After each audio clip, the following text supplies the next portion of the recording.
চলো সখীগণ আমরা লুকিয়ে থাকি, দেখি কে সেই পুরুষ আমাদের লোক আক্রমণ করার জন্য আসছে। চলো তাড়াতাড়ি আমরা লুকিয়ে পড়ি।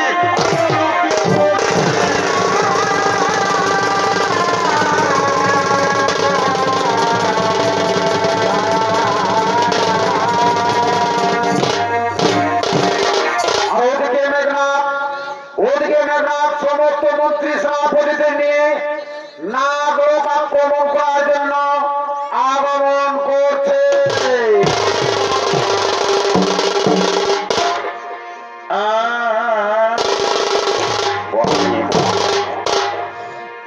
তবে কে বুঝিবে আমার কি কি দুঃখের বেদনা।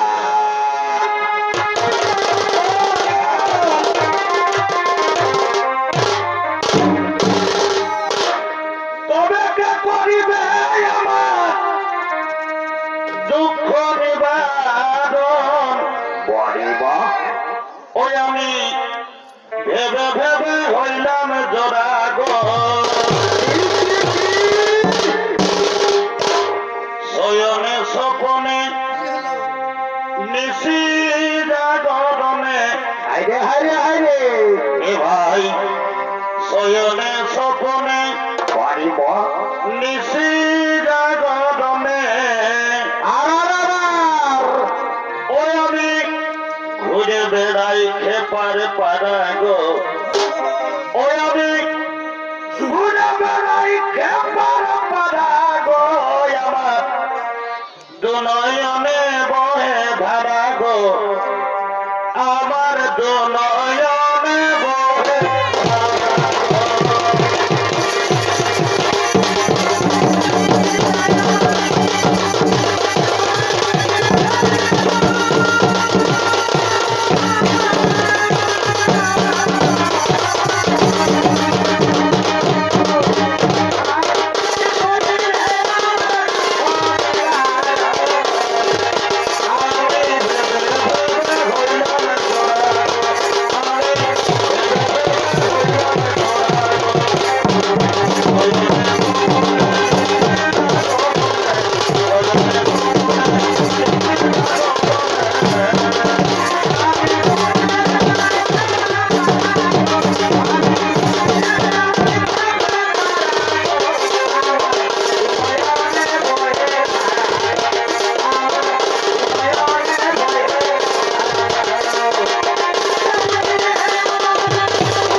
সাবধান সাবধান রে মন্ত্রী সেনাপতিগণ, শত্রুকে কখনো নির্ভর হওয়া উচিত হয় না।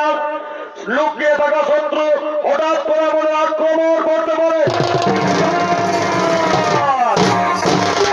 সাবধান রাক্ষসপুত্র,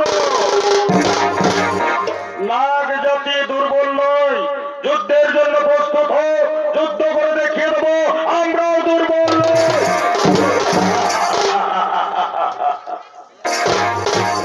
আমাকে হাসালে সুন্দরী, তুমি আমাকে হাসালে। নাগ জাতি যদি দুর্বল না হই, তাহলে নাগ জাতি কেন আজ নবকন্যাদের যুদ্ধে পাঠিয়েছে? রাক্ষসপুত্র,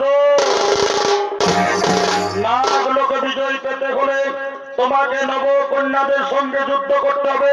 তাই যুদ্ধের জন্য প্রস্তুত হয়ে যাও রাক্ষসপুত্র, যুদ্ধের জন্য প্রস্তুত হয়ে যাও। সুন্দরী, আমরা যুদ্ধের জন্য প্রস্তুত আছি সুন্দরী, কিন্তু যুদ্ধের পূর্বে নাগরাজের সঙ্গে শান্তির উদ্দেশ্যে কিছু কথা বলতে চাই। তাহলে তুমি বুঝতে পেরেছ, তাহলে তুমি বুঝতে পেরেছ তোমার পরাজয় সুনিশ্চিত। পৃথিবীতে এমন কোন শক্তি নেই যা মেঘনাথকে পরাজিত করবে। নাগ লোক আসার পূর্বে আমার পিতা রাবণ রাজ বলেছিলেন, নাগরাজের কন্যা পূর্ব সুন্দর, যদি যুদ্ধ ছেড়ে মৈত্রী সম্বন্ধ হয় তাহলে তুমি যুদ্ধ করো না। তাহলে তাহলে তুমি সেই নাগ কন্যা সুলোচনা রাক্ষসপুত্র। এই প্রশ্নের উত্তর শোনার তোমার আবশ্যকতা নেই রাক্ষসপুত্র। ও, বুঝতে পেরেছি, তাহলে তুমি সেই নাগ কন্যা সুলোচনা। আমার পিতা মহারাজ ঠিকই বলেছিলেন, তুমি বীরাঙ্গনা, তুমি খুবই সুন্দর। প্রথম দেখাতে আমি বুঝতে পেরেছি তুমি লঙ্কাধিপতি রাবণ রাজের পুত্রবধূ হওয়ার যোগ্য। বলো সুলোচনা, তুমি কি আমায় ভালোবাসবে? তুমি কি আমার জন্ম জন্মান্তরে হবে? হ্যাঁ হে কুমার, আমিও তোমাকে প্রথম দেখাতে ভালোবেসেছি। আজ আমি যুদ্ধ চাই না, আমি আমার হাতের অস্ত্র ফেলে দিলাম। আজ থেকে তুমি আমার, আমি তোমার, দুজন দুজনা।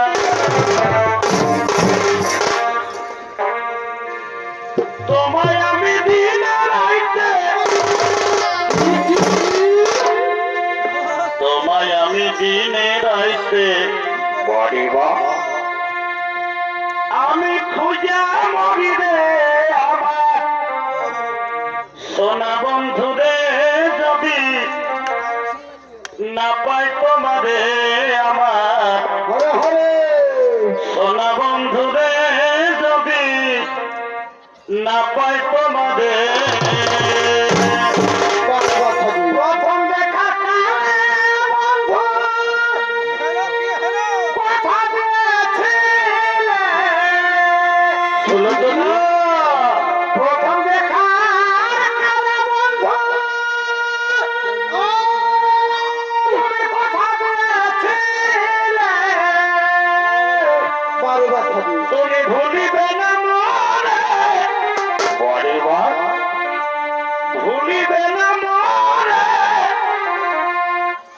তুমি এ জীবন গেলে আমার সোনা বন্ধু রে, যদি না পাই তোমারে। সোনা বন্ধু রে, যদি না পাই তোমার।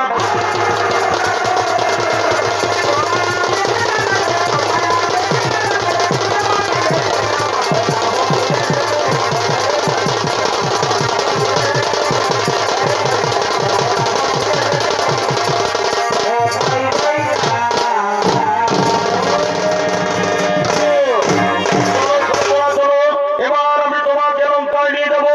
চলো সুলোচনা, এবার তোমার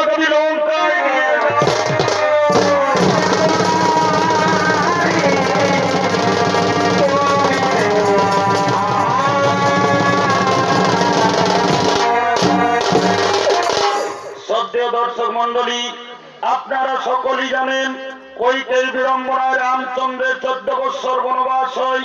বনবাসে থাকাকালীন লঙ্কেশ্বর রাবণ সীতাকে হরণ করে রামচন্দ্র বানর সৈন্যের সহায়তায় সীতাকে খোঁজ করে রামচন্দ্র বানর সৈন্য নিয়ে লঙ্কায় যান। শুরু হয় রাম রাবণের মহাযুদ্ধ। মোট 10 দিন যুদ্ধ হয়। লঙ্কার বলশালী যোদ্ধা কুম্ভকর্ণের মৃত্যুর পর রাবণ রাজ একটি সভা ডেকেছেন। ওই সভায় আসছেন রাবণ, সমস্ত মন্ত্রী, সেনাপতিগণ।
সৈন্যবল দুর্বল হয়ে পড়েছে।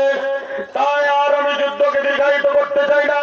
আজ আমি যুদ্ধে গিয়ে ওই বনবাসীদের আমি হত্যা করব। মহারাজ, আপনার এখনই যুদ্ধে যাওয়া উচিত হবে না মহারাজ, কারণ আপনার পুত্র বলশালী মেঘনাদ তো রয়েছে মহারাজ। আজ আপনি এই মেঘনাদকে যুদ্ধে পাঠিয়ে দিন মহারাজ। হ্যাঁ, ঠিক বলেছ মন্ত্রী সেনাপতিগণ, আমার সবচেয়ে বলশালী পুত্র মেঘনাদকে আমি যুদ্ধে পাঠাবো। কোথায় কোথায় মেঘনাদ?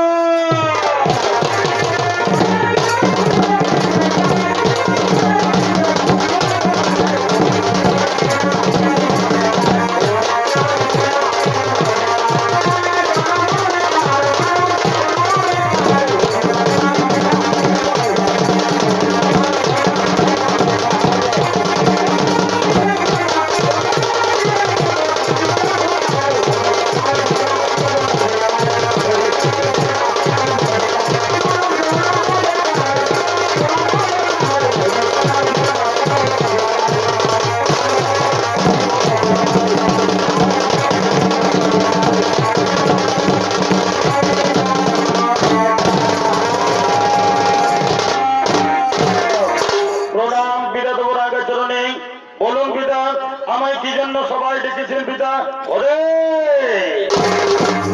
ওরে পুত্র মেঘনাথ, আমি লঙ্কার যে সমস্ত বলশালী যোদ্ধাদের ওই বনবাসী ভিখারি রামচন্দ্রের যুদ্ধে পাঠিয়েছিলাম, কেউ ফিরে আসেনি লঙ্কায়।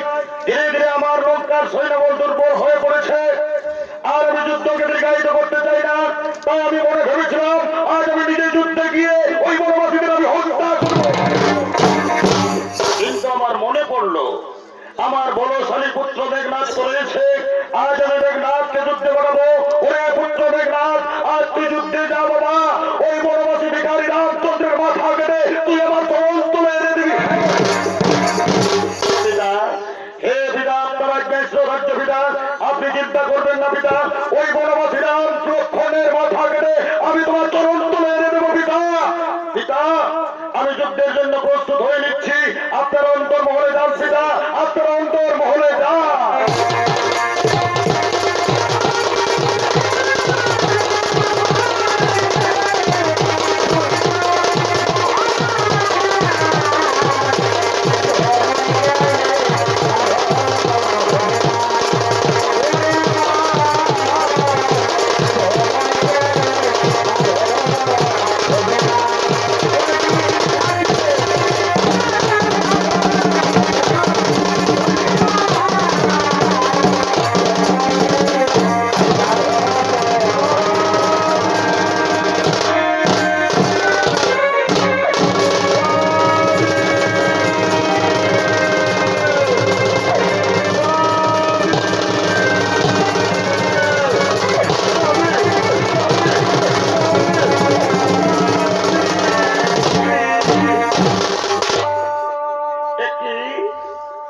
একই স্বামী, তুমি কোথায় চলেছ? প্রিয়ে সুলোচনা, আজ আমি যুদ্ধে যাচ্ছি। আজ আমার পিতা মহারাজ আমাকে আদেশ করেছেন, ওই ভিখারি রাম লক্ষ্মণের মাথা কেটে আমি আমার বাবার চরণ তুলে দেব। না না যাবি না, আমি তোমাকে যুদ্ধে যেতে দেব না। কারণ তুমি যাকে ভিখারি রামচন্দ্র বলছো, উনি রামচন্দ্র নন, উনি হলেন স্বয়ং বিষ্ণুর অবতার। সীতা হলো মাতা জগদম্বা। তাই আমি আপনাকে রণে যেতে দেব না স্বামী, আমার মনে বড় ভয় হয় স্বামী। আজ আমি তোমাকে আমি রণে যেতে দেব না, আমি রণে যেতে দেব।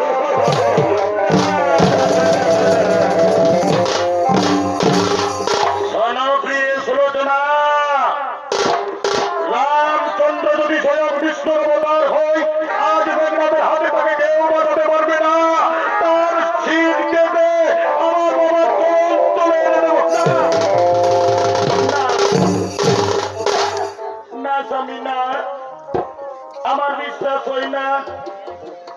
কারণ লঙ্কা যে সমস্ত বলশালী যোদ্ধা রামচন্দ্রের রণে গিয়েছে, কেউ তারা ফিরে আসেনি, সবাই ঘুমিয়ে পড়েছে কালের কবলে। আমার মনে বড় ভয় হচ্ছে, আমি আপনাকে হারাতে চাই না স্বামী, আমি তোমাকে যুদ্ধে যেতে দেব না স্বামী, আমি তোমাকে যুদ্ধে যেতে দেব। শোনো সুলোচনা, শোনো প্রিয়ে, আমাকে কেউ মারতে পারবে না।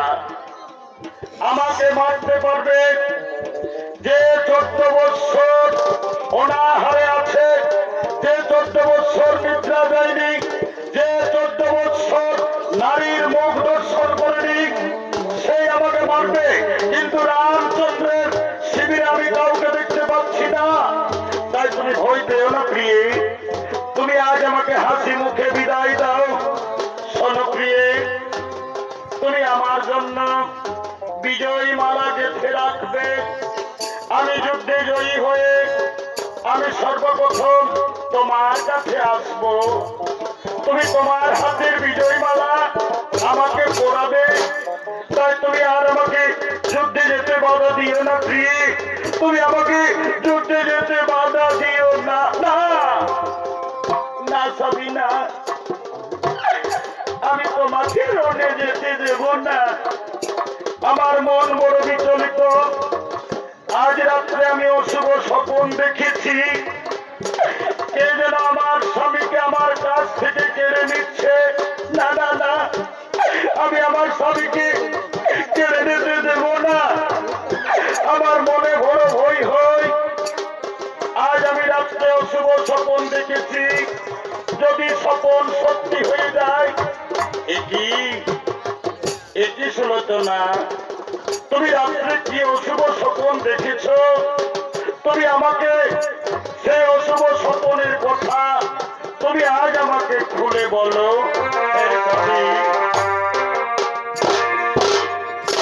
আর অগমর স্বামী দেবতা, শোনো সুলোচনার কথা। আজ রাত্রে দেখেছি স্বপ্ন,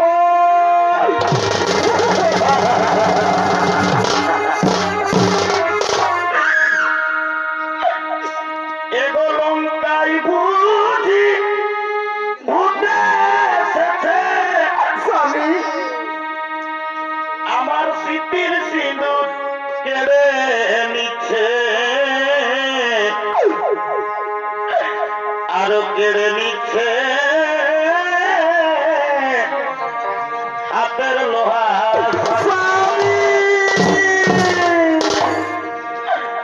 আমার শ্বশুরের মন্দসা দেখি, বড় জোরে গাধার উপর আছেন বসি। শূন্য দেখি শাশুড়ি মারে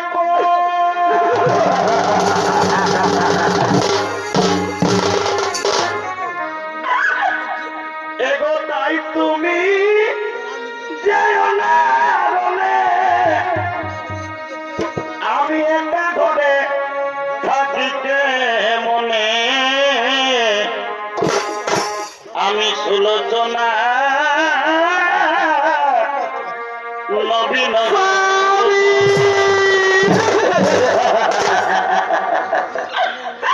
তাই রনে না দিব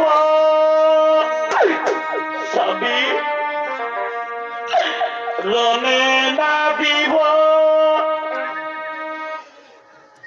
না দিব তোমায় যেতে।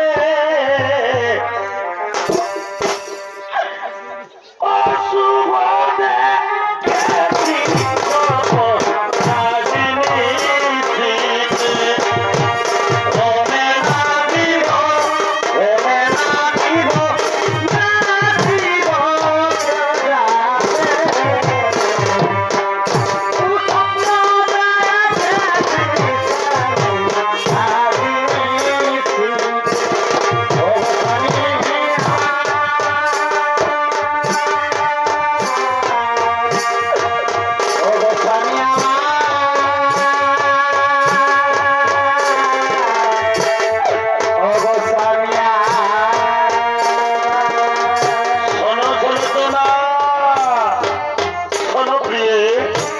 তুমি জানো না আমাকে ব্রহ্মদেব বর দিয়েছে, যুদ্ধে যাওয়ার আগে আমি নিকুম্ভীরা যজ্ঞ করব। নিকুম্ভীরা যজ্ঞ সম্পূর্ণ হলে ওই যজ্ঞ থেকে একটি দিব্যরত্ন প্রকট হবে, যা আমার মনের গতিতে চলবে। কেউ আমাকে দেখতে পারবে না, কেউ আমাকে মারতে পারবে না। তাই তুমি ভয় পেও না প্রিয়ে, তুমি আমাকে যুদ্ধে যেতে দাও। তুমি আমার জন্য বিজয়ী বালা রাখবে, তোমার বিজয়ী বালা আমি পড়ব। তাই তুমি আর আমাকে বাধা দিও না। সুলোচনা, তুমি আমাকে যুদ্ধের সাজে সাজিয়ে দাও, যুদ্ধের সাজে সাজিয়ে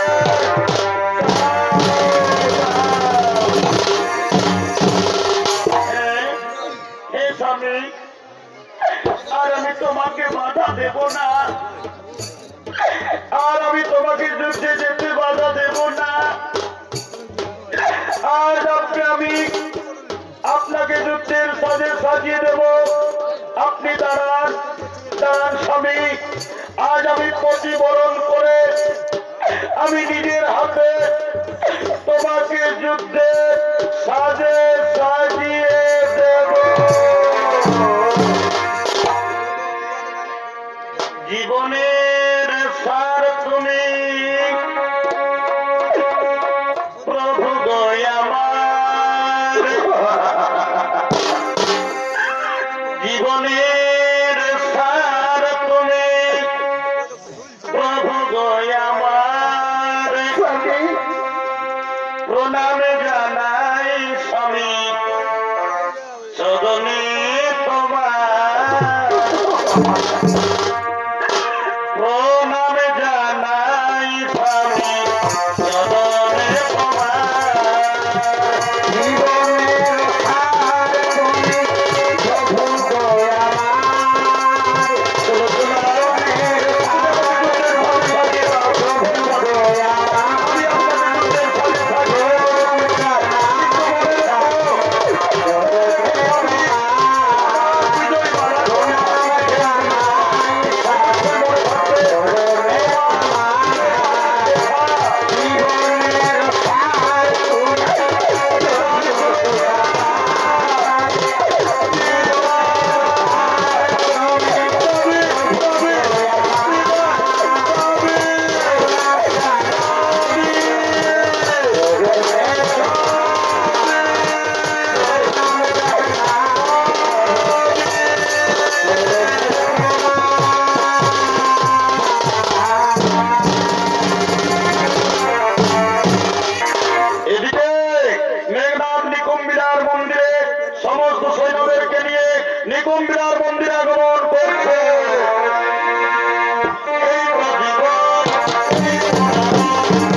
তুমি এসেছো কাকা।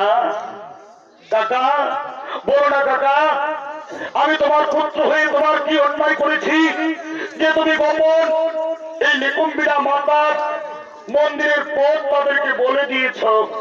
তোমাদের ভাই ভাইয়ের দ্বন্দ্ব হতে পারে, কিন্তু আমি তো তোমার ছেলে, আমি তো তোমার সঙ্গে কোনো দ্বন্দ্ব করিনি। লক্ষণ লক্ষণ, মেঘনাথ এখন নিরস্ত্র। এই নিরস্ত্র অবস্থায় মেঘনাথকে তুমি বোধ করো। লক্ষণ আর দেরি করো না, তুমি মেঘনাথকে বোধ করো।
সুগ্রীব, হনুমান, এই মেঘনাদের দেহকে সমুদ্রের তীরে ফেলে দাও এবং এর হাত কেটে সুলোচনার কুটিরে পৌঁছে দাও এবং এর মাথা কেটে নিয়ে চলো প্রভু রামচন্দ্রের শিবিরে। হে প্রভু, তাই হবে। আমরা এখনই মেঘনাদের হাত কেটে সুলোচনার কুটিরে ফেলে দেবো এবং এর মাথা কেটে নিয়ে যাবো আমাদের প্রভু রামচন্দ্রের শিবিরে। সুগ্রীব আর দেরি করো না, চলো তাড়াতাড়ি একে নিয়ে চলো সমুদ্রের তীরে ফেলে দেবো, ফেলে দেবো।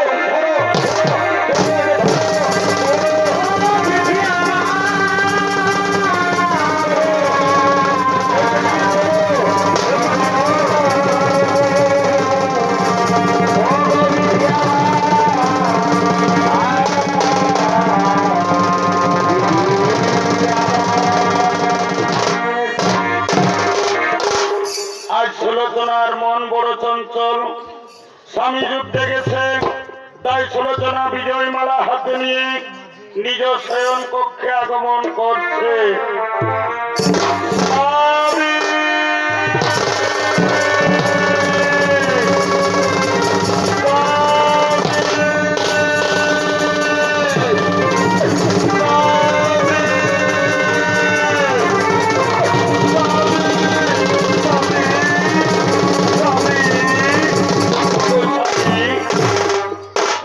তুমি যুদ্ধে জয়ী হয়ে কবে আমার কাছে ফিরে আসবে? ওগো, আমি যে তোমার জন্য বিজয় মালা গেঁথে রেখেছি, তুমি আমাকে বলেছিলে যুদ্ধে জয়ী হয়ে তুমি আমার কাছে আসবে। তবে এখনো কেন তুমি আমার কাছে ফিরে এলে না? এটি ওখানে কি রয়েছে? এই যে কাটা হাত, তুমি কি আমার স্বামীর কাটা হাত? না না না, না, এ আমার স্বামীর কাটা হাত নয়। কে আমার সতীত্ব নষ্ট করার জন্য? তবে আমি পরীক্ষা নেব, সত্যি যদি আমার স্বামীর কাটা হাত হয় তাহলে আজ আমাকে যুদ্ধের বিবরণ লিখে দেবে। না না না, আর আমি দেরি করব না। আমি আমার স্বামীর হাতে কলম থামিয়ে দেব। আমি ওই কাটা হাতে কলম থামিয়ে দেব, থামিয়ে দেব। দেখি কাটা হাত কি যেন লিখতে আরম্ভ করেছে। ওই তো কি যেন লিখলো, কি যেন লিখে ফেললো, কি যেন লিখলো। সুলোচনা, প্রিয় আমার, তোমার হাতের বিজয় মালা আর আমার পড়া হইল না। লক্ষণ আমাকে হত্যা করেছে, আমি তোমার স্বামীর কাটা হাত। বিদায় সুলোচনা, বিদায়।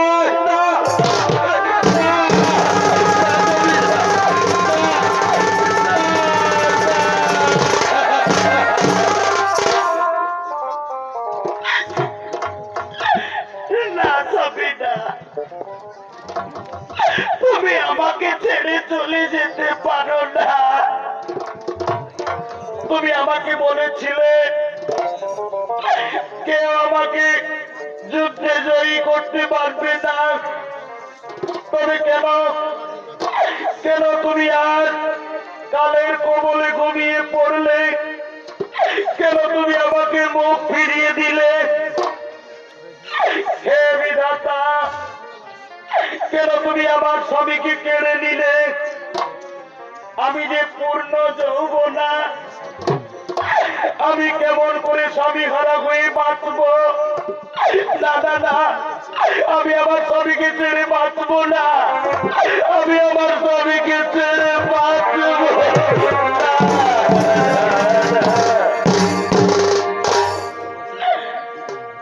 আমি লয়ে রমণী জন্ম,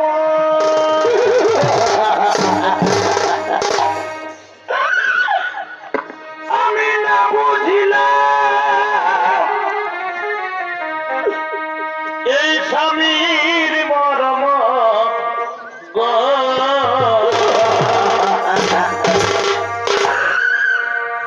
আমি লয়ে রমণী জন্ম, আমি না বুঝিলাম এই স্বামীর মর্ম গো। আমার ভিটি ভিট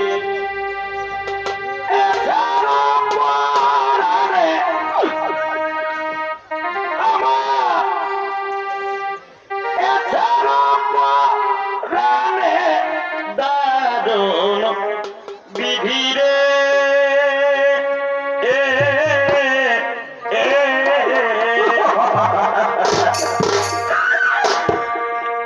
আজ নারী জনম গেল আরণে দারুণ বিধিরে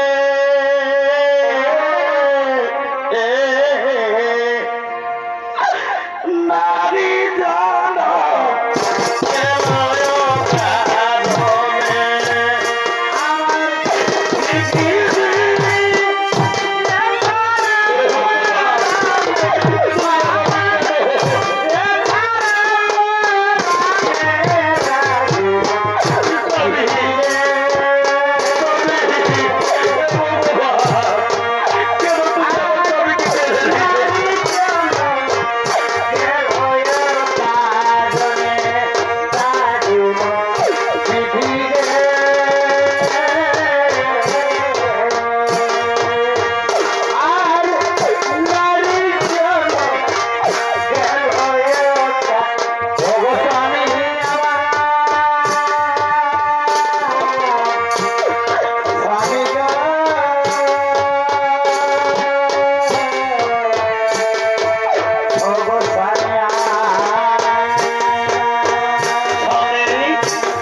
আমার তুমি আমার কথা শুনলে না। তুমি আমাকে বলেছিলে আমার জন্য বিজয়ী বালা গেছে রাখবে, তুমি আমার হাতের বিজয়ী বালা পড়বে। কিন্তু কেন তুমি ফিরে এলে না? কেন তুমি চিরজীবনের কথা আমাকে ছেড়ে চলে গেলে? আমি আমার স্বামীকে ছেড়ে বাঁচতে পারবো না। আমি এখন কি করব? আমি আমার স্বামীকে ছেড়ে বাঁচবো না। স্বামীকে ছেড়ে বাঁচতে পারবো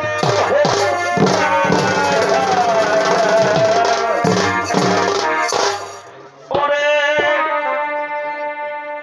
মায়ার একটা মানুষ ছিল, আজ আমাকে দিয়া গেল ফাঁকি। ওরে ছিন্ন করলো ভবের বন্ধন। ওরে এত ভালো পয়সা তবু পাইলাম না তার মন।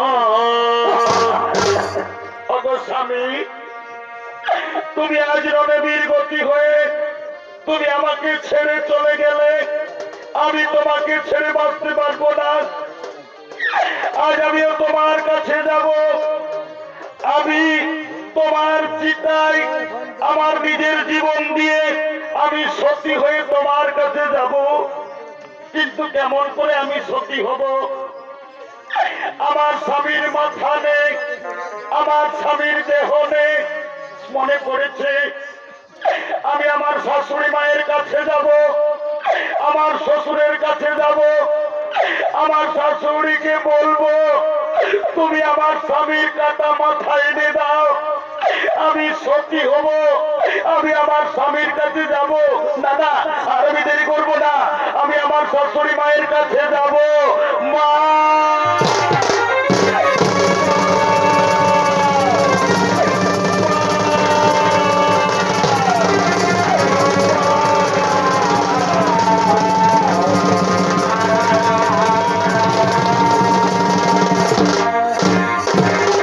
এদিকে লঙ্কার রাজন্তপুরে রাবণ মঞ্জরি আগমন করছে।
শাশুড়ি মায়ের কাছে আগমন করছে। মা,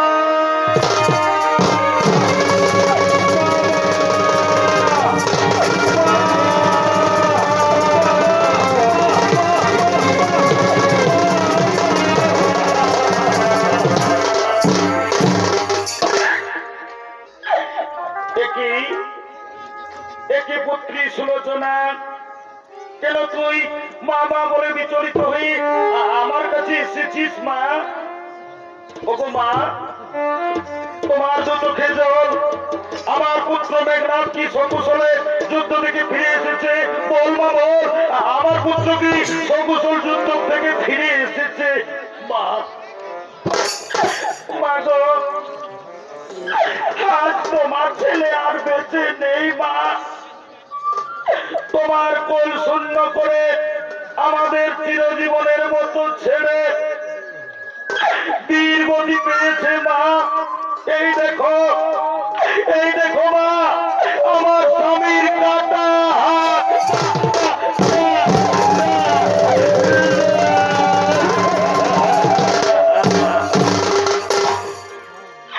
ওরে পুত্র মেঘনাথ, ওরে তুই লঙ্কার শেষ প্রদীপ ছিলি, তুই আজ মায়ের কোল শূন্য করে তুই তোর মাকে ছেড়ে চলে গেলি রে, কে বলবে আমাকে মামা,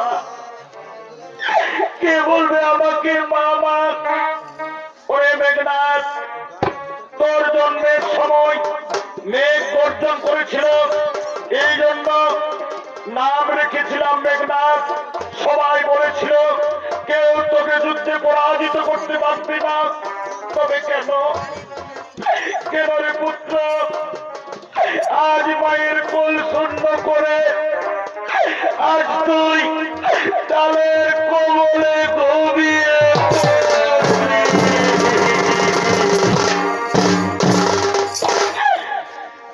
মা বলিয়া একবার ডাক দে।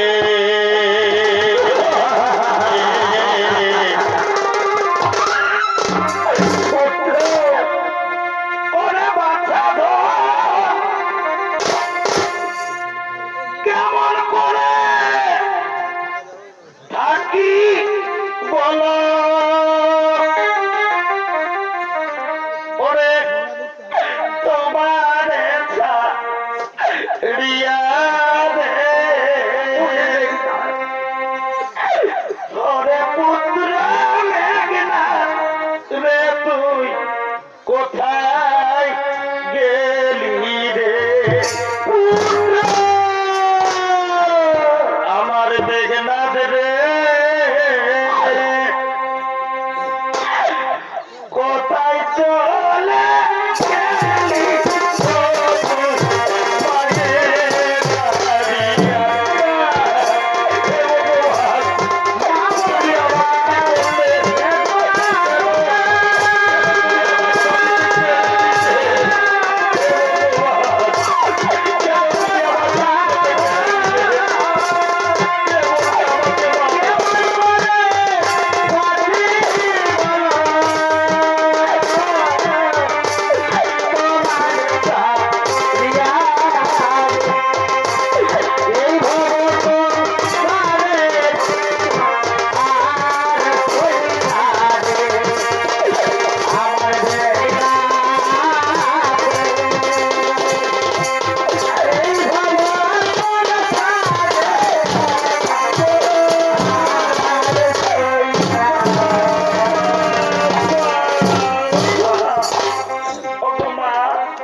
আমি আমার স্বামীকে ছেড়ে আর বাঁচবো না। ওগো মা, দয়া করে আমার স্বামীর কাটা মাথায় এনে দেন। ওগো শ্বশুর মশাই, দয়া করে আমার স্বামীর কাটা মাথায় এনে দিন। আমি আমার স্বামীর চিতায় জীবন দিয়ে আমি সতী হয়ে আমি আমার স্বামীর কাছে যাব। শোনো তোরা, রাবণ কখনোই ভিখারি রামচন্দ্রের কাছে মাথা নিচু করবে না। তোমার যদি মাথার প্রয়োজন তুমি নিজেই চলে যাও, আমি এখনই যুদ্ধে গিয়ে ওই বনবাসীদের আমি হত্যা করে ফিরে আসবো। আমি যুদ্ধে যাচ্ছি, আমি যুদ্ধে যাচ্ছি।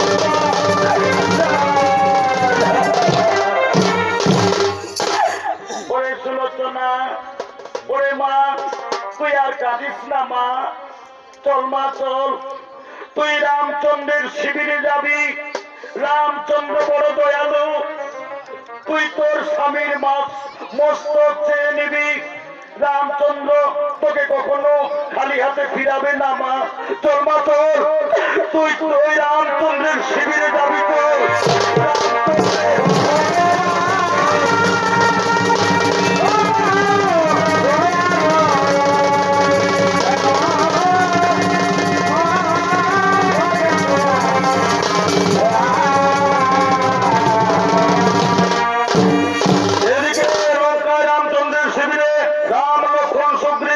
হনুমান আগমন করছে।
স্বামীর কাটা হাত নিয়ে কেঁদে কেঁদে রামচন্দ্রের শিবিরে আগমন করছে।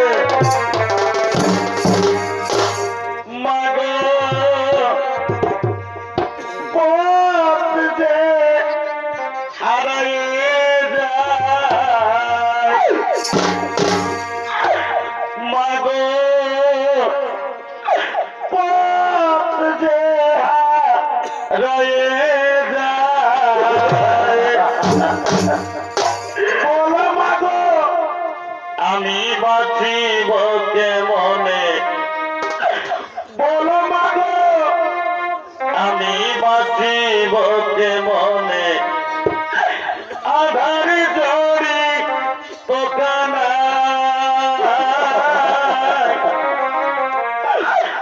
পথ যে হারাইয়ে যায়, মা গো, পথ যে হারাইয়ে যায়, আরে বলো মা গো,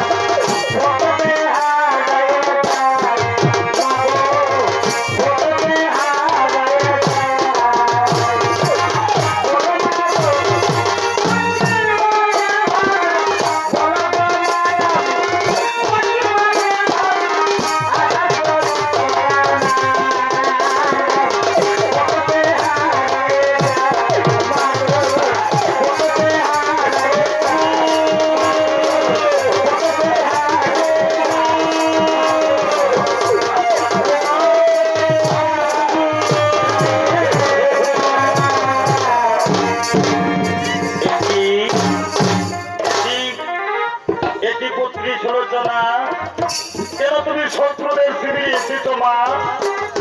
ওগো সুলোচনা, তুমি শত্রুদের শিবির থেকে পালিয়ে যাও মা, কেন তুমি শত্রুদের শিবিরে এসেছো? ওগো প্রভু, আর কথা বলে লজ্জা দিও না। ওগো প্রভু, আমার স্বামী আপনার ভাই লক্ষণের হাতে বীর গতি পেয়েছে, আমার স্বামী আমাকে ছেড়ে চলে গেছে, আমি পূর্ণ যৌবনা, আমি কেমন করে আমার স্বামীকে ছেড়ে বাঁচবো? তাই আমি আর পৃথিবীতে থাকতে চাই না, আমি আমার স্বামীর কাছে যাব, আমি আমার স্বামীর চিতায় ছাপ দিয়ে জীবন বিসর্জন দিয়ে আমি সতী হয়ে আমার স্বামীর কাছে যাব। ওগো প্রভু, দয়া করে আমার স্বামীর কাটা মাথা আমাকে দেন, আমার স্বামীর কাটা মাথা আমাকে সুলোচনা, আমি কেমন করে বিশ্বাস করবো তুমি সতী হতে পারবে? রাক্ষস কুলে আবার সতী? না না না, এ কখনো হতে পারে না। শোনো সুলোচনা, তুমি যদি সত্যি সতী হতে চাও তাহলে সতীত্বের পরীক্ষা তোমাকে দিতে হবে। আজ যদি তোমার স্বামীর এই কাটা মাথা যদি সবার মধ্যে হেসে উঠে তাহলে আমরা বিশ্বাস করব তুমি সতী হতে পারবে, তুমি সতী হবে। হ্যাঁ হে প্রভু, আজ আমি সত্যি যদি পতিব্রতা নারী হই, যদি আমি আমার স্বামীর মুখ দর্শন না করে আমি জলগ্রহণ করিনি, সত্যি যদি আমি স্বামী পরায়ণা হই, হে স্বামী, তোমার অভাগী সুলোচনার সতীর পরীক্ষার দিন আজ যেন তোমার কাটা মাথা হেসে উঠে। সতীত্বের মান রাখো স্বামী, তোমার কাটা মাথা যেন হাসে।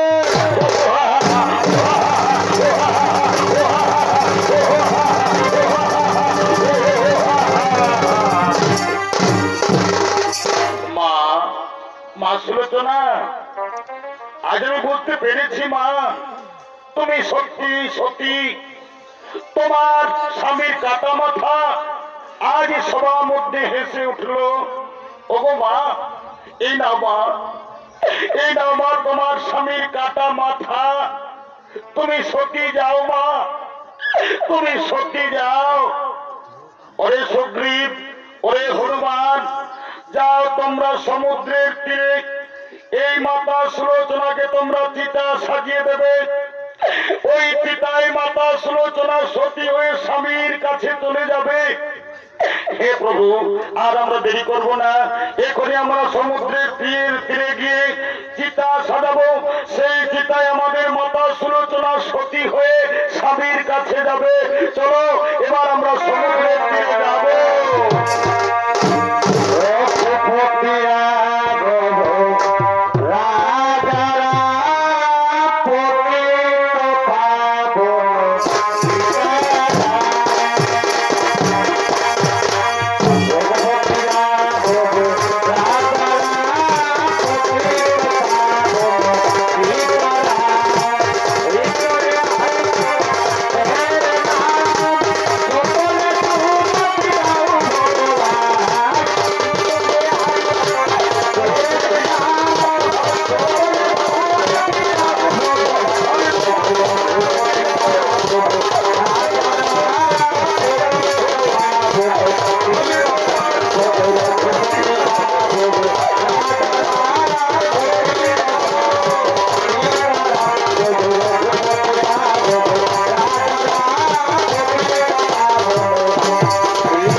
নমস্কার মাননীয় দর্শক মন্ডলী, হেম সিং মাতার পক্ষ থেকে দ্বিতীয় নৃত্য বলা পতির চিতায় সতীর কান্না, সতী সুলোচনা পালা আমরা করলাম সমাপ্ত। নমস্কার।